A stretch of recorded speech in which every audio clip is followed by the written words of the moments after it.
ಸ್ನೇಹಿತರೆ ಎಲ್ಲರಿಗೂ ನಮಸ್ಕಾರ. ಈ ವಿಡಿಯೋದಲ್ಲಿ ಸೇತುಬಂಧಕ್ಕೆ ಸಂಬಂಧಪಟ್ಟಂತಹ ಕಲಿಕಾಫಲಗಳನ್ನು ಅಥವಾ ಸಾಮರ್ಥ್ಯಗಳನ್ನು ವಿದ್ಯಾರ್ಥಿಗಳು ಗಳಿಸಿದ್ದಾರೆಯೇ ಇಲ್ಲವೇ ಅನ್ನೋದನ್ನು ಸ್ಯಾಟ್ಸ್ LBನಲ್ಲಿ ಯಾವ ರೀತಿಯಾಗಿ ಎಂಟ್ರಿ ಮಾಡಬೇಕು ಅನ್ನೋದನ್ನು ನೋಡೋಣ. ಅದಕ್ಕಾಗಿ ಮೊದಲು ನೀವು ಸ್ಯಾಟ್ಸ್ LBಗೆ ಲಾಗಿನ್ ಆಗಬೇಕಾಗುತ್ತೆ.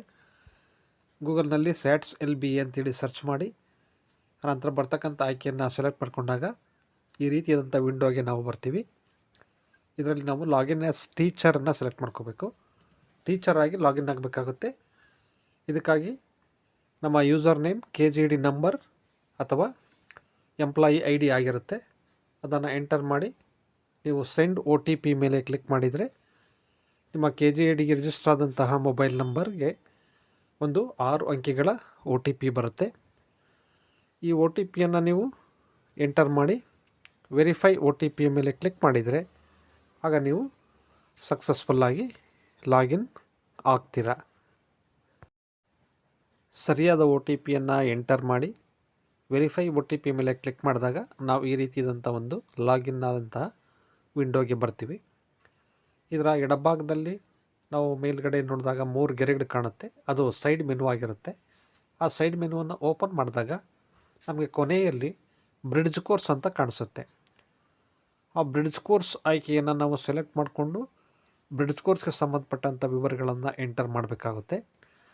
ಬ್ರಿಡ್ಜ್ ಕೋರ್ಸನ್ನು ಸೆಲೆಕ್ಟ್ ಮಾಡ್ಕೊಂಡ ನಂತರ ನಾವು ಲ್ಯಾಂಗ್ವೇಜನ್ನು ಸೆಲೆಕ್ಟ್ ಮಾಡ್ಕೋಬೇಕಾಗತ್ತೆ. ಅಂದರೆ ಮೀಡಿಯಮ್ ಆಫ್ ಇನ್ಸ್ಟ್ರಕ್ಷನ್ ಇರುತ್ತೆ. ಮೊದಲನೇದಾಗಿ ಮೀಡಿಯಮ್ ಆಫ್ ಇನ್ಸ್ಟ್ರಕ್ಷನ್ ಆದ ನಂತರ ಕ್ಲಾಸನ್ನು ಸೆಲೆಕ್ಟ್ ಮಾಡ್ಕೋಬೇಕು. ಮೀಡಿಯಮ್ ಆಫ್ ಇನ್ಸ್ಟ್ರಕ್ಷನ್ ಒಂದೇ ಇದ್ದರೆ ಆಟೋ ಸೆಲೆಕ್ಟ್ ಆಗಿರುತ್ತೆ. 2 ಇದ್ದರೆ ಮಾತ್ರ ನಾವು ಸೆಲೆಕ್ಟ್ ಮಾಡ್ಕೋಬೇಕಾಗತ್ತೆ. ಅದಾದ ನಂತರ ಕ್ಲಾಸನ್ನು ಸೆಲೆಕ್ಟ್ ಮಾಡ್ಕೋಬೇಕು. ಲ್ಯಾಂಗ್ವೇಜ್ ಗ್ರೂಪನ್ನು ಸೆಲೆಕ್ಟ್ ಮಾಡ್ಕೋಬೇಕಾಗತ್ತೆ. ಲ್ಯಾಂಗ್ವೇಜ್ ಗ್ರೂಪನ್ನು ಸೆಲೆಕ್ಟ್ ಮಾಡಿಕೊಂಡು ನಂತರ ಸಬ್ಜೆಕ್ಟನ್ನು ಸೆಲೆಕ್ಟ್ ಮಾಡ್ಕೋಬೇಕು. ಆನಂತರ ನಾವು ಡೇಟನ್ನು ಸೆಲೆಕ್ಟ್ ಮಾಡ್ಕೋಬೇಕು. ಸಬ್ಜೆಕ್ಟನ್ನು ಸೆಲೆಕ್ಟ್ ಮಾಡ್ಕೊಂಡ ನಂತರ ನಮಗೆ ಕಾಂಪಿಟೆನ್ಸೀಸ್ ಕಾಣಿಸುತ್ತೆ. ಈ ವಿಷಯಕ್ಕೆ ಸಂಬಂಧಪಟ್ಟಂತೆ 10 ಕಾಂಪಿಟೆನ್ಸೀಸ್ ಇದೆ. 1 to 10 ಕಾಂಪಿಟೆನ್ಸೀಸನ್ನು ನೀವು ನೋಡ್ಬೋದಾಗಿದೆ. ಬೇರೆ ಬೇರೆ ವಿಷಯಕ್ಕೆ ಬೇರೆ ಬೇರೆ ನಂಬರ್ ಆಫ್ ಕಾಂಪಿಟೆನ್ಸೀಸ್ ಇರುತ್ತೆ. ನಾನೀಗ ಕ್ಲಾಸನ್ನು ಸೆಲೆಕ್ಟ್ ಮಾಡ್ಕೊಳ್ತಾ ಇದ್ದೀನಿ. ಆನಂತರ ಲ್ಯಾಂಗ್ವೇಜ್ ಗ್ರೂಪನ್ನು ಸೆಲೆಕ್ಟ್ ಮಾಡಿಕೊಂಡೆ. ನಂತರ ಸಬ್ಜೆಕ್ಟನ್ನು ಸೆಲೆಕ್ಟ್ ಮಾಡ್ಕೋಬೇಕು. ಅದಾದ ನಂತರ ಡೇಟನ್ನು ಕ್ಯಾಲೆಂಡರಿಂದ ನಾವು ಚೂಸ್ ಮಾಡ್ಕೋಬೇಕು. ನೀವು ಕಾಂಪಿಟೆನ್ಸೀಸನ್ನು ಮುಂದೆ ಗಮನಿಸ್ಬೋದು. 1ರಿಂದ 10ರವರೆಗೆ ಕಾಂಪಿಟೆನ್ಸೀಸನ್ನು C1 C2 C3 ಈ ಥರ ಕೊಟ್ಟಿರ್ತಾರೆ. ಆ ಕಾಂಪಿಟೆನ್ಸೀಸ್ಗಳಲ್ಲಿ ನೀವು ಒಂದು ಕಾಂಪಿಟೆನ್ಸಿಯನ್ನು ಸೆಲೆಕ್ಟ್ ಮಾಡ್ಕೋಬೇಕಾಗತ್ತೆ. ಕಾಂಪಿಟೆನ್ಸಿಯನ್ನು ಸೆಲೆಕ್ಟ್ ಮಾಡ್ಕೊಂಡ ನಂತರ ಸರ್ಚ್ ಅಂತ ಹೇಳಿ ಏನು ಕೆಳಗಡೆ ಬಟನ್ ಕಾಣಿಸುತ್ತೆ ಅದನ್ನು ಕ್ಲಿಕ್ ಮಾಡಬೇಕು. ಸರ್ಚನ್ನು ಕ್ಲಿಕ್ ಮಾಡಿದ ನಂತರ ಕೆಳಭಾಗದಲ್ಲಿ ವಿದ್ಯಾರ್ಥಿವಾರು ನಾವು ಕಾಂಪಿಟೆನ್ಸೀಸನ್ನು ಎಂಟ್ರಿ ಮಾಡ್ತಕ್ಕಂಥ ಫಾರ್ಮ್ ಓಪನ್ ಆಗುತ್ತೆ. ಅದರ ಒಂದು ಭಾಗದಲ್ಲಿ ವಿದ್ಯಾರ್ಥಿಗಳು ಮತ್ತು ಸ್ಯಾಡ್ ಸ್ಟಡಿ ಕೊಟ್ಟಿರ್ತಾರೆ. ಇನ್ನೊಂದು ಭಾಗದಲ್ಲಿ ಕಾಂಪಿಟೆನ್ಸಿ ನಂಬರ್ C1 ಅಂತ ಇದೆ.